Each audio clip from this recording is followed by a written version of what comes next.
السلام علیکم اسٹوڈنٹس، ہم اسلامیات میں باب دوم اور اس کا سبق نمبر 2 پڑھ رہے ہیں جس کا نام ہے اسلام میں عبادت کا تصور۔ تو ہم اس سبق کی ایکسرسائز میں سے سوال نمبر 1 جو ہے وہ مکمل پڑھ چکے ہیں اور یاد بھی کر چکے ہیں۔ تو اس سوال کو پڑھتے ہوئے اور یاد کرتے ہوئے ہمارے اس سبق میں سے چند ایک پیراگراف ایسے رہ گئے تھے جن کی ریڈنگ نہیں ہوئی تھی، تو وہ ان کی نشاندہی کر دیتا ہوں میں آپ کو، تاکہ مشق میں سے کوئی ایسا سوال جو ان پیراگراف سے تعلق رکھتا ہے جو ابھی تک ریڈ نہیں ہوئے، آپ جب ان کو ریڈ کر لیں گے کہ وہ سوال بھی آپ کا حل ہو جائے گا۔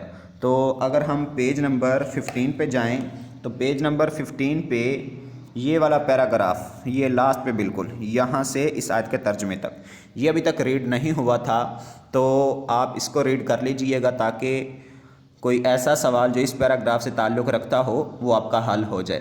تو بہرحال اس پیراگراف کے اندر ہے یہ چیز کہ اسلامی عبادت کا جو تصور ہے وہ انسان کو یہ سبق نہیں پڑھاتا کہ آپ اپنی معاشرتی ذمہ داریوں سے منہ موڑ لیں اور ویرانوں کی طرف اور جنگلوں کی طرف نکل جائیں، وہاں پہ جا کے اللہ تعالیٰ کی عبادت میں مصروف ہو جائیں اور مشغول ہو جائیں۔ ایسی بات نہیں ہے، بلکہ ترک دنیا کا جو تصور ہے، معاشرتی ذمہ داریوں کو خیر آباد کیا کہ صرف اور صرف عبادت میں مشغول ہونے کا جو تصور ہے وہ اسلام میں نہیں بلکہ ایسے مذہب میں ہے جس میں دین اور دنیا دونوں ایک دوسرے کے مخالف اور ضد ہیں، مطلب دونوں الگ چیزیں ہیں، جبکہ اسلام تو دین اور دنیا کو ساتھ لے کے چلنے کا حکم دیتا ہے۔ اس کے بعد اگر ہم پیج نمبر 16 پہ جائیں تو پیج نمبر 16 پہ آپ کی یہ 2 لائنز اور ایک آیت کا ترجمہ باقی رہ گیا تھا جو ابھی تک ریڈ نہیں ہوا تھا، تو آپ اس کو بھی ریڈ کر لیجئے گا۔ اور اگر ہم پیج نمبر جو یہ جائیں 17 پہ تو وہاں پر یہ جو لاسٹ 2 لائنز ہیں یہ آپ کے ابھی تک ریڈ نہیں ہوئی تھیں، تو آپ اس کو بھی ریڈ کر لیجئے گا۔ اور ایک یہ مشق میں باکس بنا ہوا ہے، کیا آپ جانتے ہیں؟ تو کیا آپ جانتے ہیں والے باکس میں کیا لکھا ہوگا جی؟ اسلام میں عبادت کا تصور بہت وسیع ہے، انسان کا ہر وہ عمل جو اللہ اور اس کے رسول صلی اللہ علیہ وسلم کے تابع ہو عبادت میں شامل ہوتا ہے۔ تو اب ہم چلتے ہیں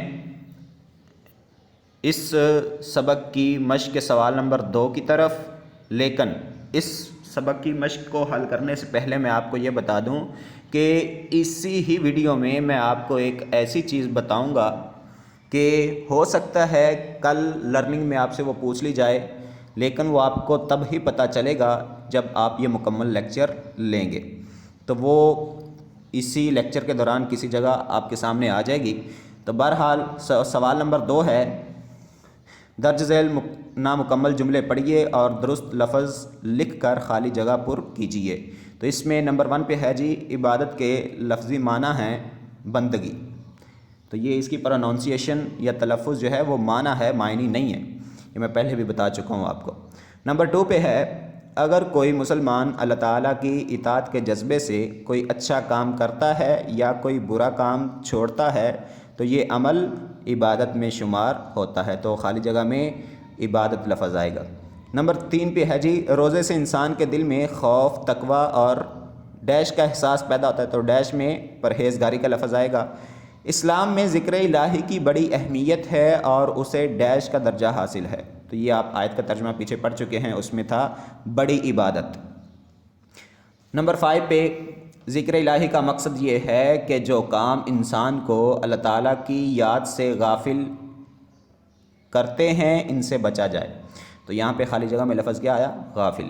نمبر 6 پہ بلا شبہ میں تم میں سے زیادہ اللہ تعالیٰ سے ڈرنے والا ہوں اور اس کی ڈیش سے بچنے والا ہوں، نافرمانی۔ اس کے بعد سوال نمبر 3 ہے جی، اسلام کے تصور عبادت کے حوالے سے کسی ایک آیت کا ترجمہ زبانی یاد کر کے لکھیے۔ تو یہ بھی آپ سے سنا جا سکتا ہے، یہ والی آیت جو پیج نمبر 16 پہ موجود ہے، آپ نے اس آیت کا ترجمہ یاد کرنا ہے اور اسی کو وہاں پہ لکھنا ہے، یہ سورہ یاسین کی آیت نمبر 61 ہے۔ اس کے بعد جو سوال نمبر 4 ہے، درج ذیل بیانات پڑھیے اور درست جوابات کے گرد دائرہ لگائیے۔ اس میں نمبر 1 پہ ہے جی، بندگی کرنے والے کو کہتے ہیں، آپشن دیے ہوئے ہیں معبود، عبد، عابد اور عباد، تو یہاں پہ جو صحیح آپشن ہے وہ ہے عابد۔ نمبر 2 پہ ایک مسلمان اپنے خالق حقیقی سے محبت اور اطاعت کا ثبوت دیتا ہے، تو اس میں صحیح آپشن ہے زندگی کے ہر معاملے میں۔ نمبر 3 پہ ہے اسلام میں تصور موجود نہیں، تو صحیح آپشن ہے ترک دنیا کا۔ ترک دنیا کا مطلب دنیا کو خیر آباد کہہ دینا، معاشرتی ذمہ داریوں سے منہ موڑ لینا، اس طرح کی جتنی بھی چیزیں ہیں۔ نمبر 4 پہ اسلامی عبادات میں انسان کا تعلق براہ راست جڑ جاتا ہے، تو کس سے؟ خالق سے، یہ والی صحیح آپشن ہے خالق سے۔ نمبر 5 اسلامی عبادات میں ہے اعتدال اور میانہ روی، یہ آپشن اس کا صحیح ہے۔ اس کے بعد اسلام کا تصور عبادت مبنی ہے خالص توحید پر۔ نمبر 7 پہ اسلام کا تصور عبادت انسان میں اخلاقی اور معاشرتی دونوں قسم کی صفات پیدا کرتا ہے، تو یہاں پہ صحیح آپشن اعلیٰ ہے۔ تو دیکھ لیں یہ جو 7 نمبر پہ دیا ہوا ہے اس کا تعلق کہاں سے ہے؟ یہ پیج نمبر اگر آپ جائیں 17 پہ تو وہی جو آخری 2 لائنز رہتی تھیں میں نے آپ کو بتا بھی دیا تھا، اس کو جب ریڈ کریں گے تو یہ سوال حل ہو جائے گا۔ تو اس کا تعلق انہی 2 لائنز کے ساتھ تھا، یہ اگر آپ پہلی لائن ریڈ کریں گے تو یہاں پہ آپ کو پتہ چل جائے گا۔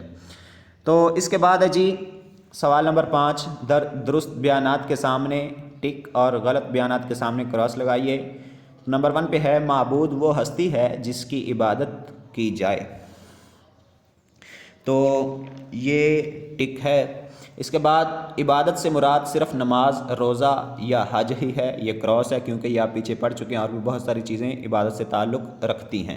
نمبر 3 پہ عبادت کا مطلب یہ ہے کہ انسان اپنی معاشرتی ذمہ داریوں سے منہ موڑ کے جنگلوں اور ویرانوں میں نکل جائے، کراس ہے یہ۔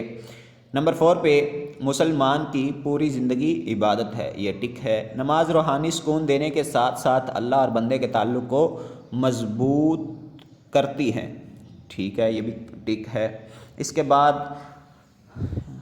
کوسچن نمبر 6 ہے لائن لگا کر کالم الف اور کالم بے میں دی گئی معلومات کا درست تعلق قائم کیجیے۔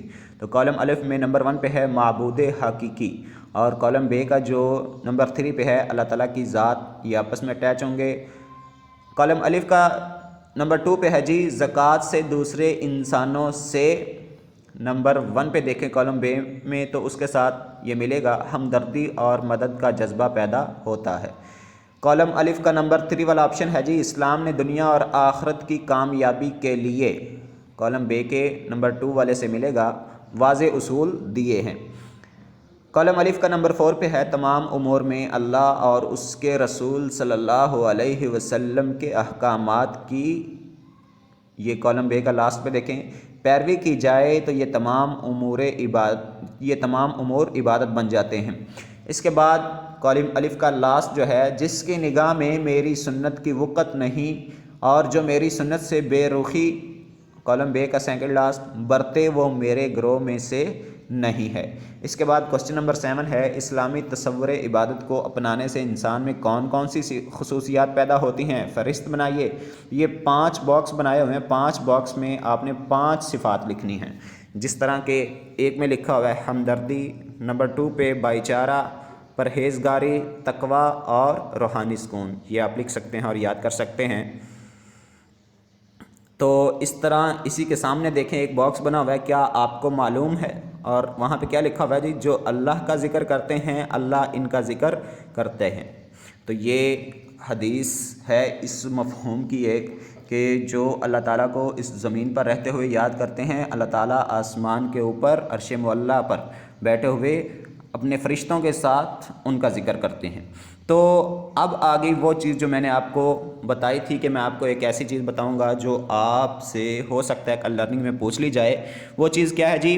وہ آپ اگر یہ دیکھیں ہدایات برائے اساتذہ، تو اس میں لکھا ہوا ہے کہ طلبہ سے یہ بھی کام کروانا ہے کہ ان کو یہ کہا جائے کہ وہ لغت سے عبادت کے معنی تلاش کر کے بتائیں گے اور عبادت کے لغوی معنی کی مدد سے اصطلاحی معنی کی وضاحت کریں گے۔ تو یہ اب آپ کی ذمہ داری ہے کہ عبادت کا لغوی معنی آپ لغت سے تلاش کریں اور اس کی مدد سے پھر اصطلاحی تعریف بھی آپ بنائیں گے۔ تو بچوں یہ تھا آج کا آپ کا کام. مجھے امید ہے کہ یہ آپ کو سمجھ آ چکا ہوگا. اپنا خیال رکھیے اور نیکسٹ ٹائم کے لیے دیجیے اجازت. اللہ حافظ.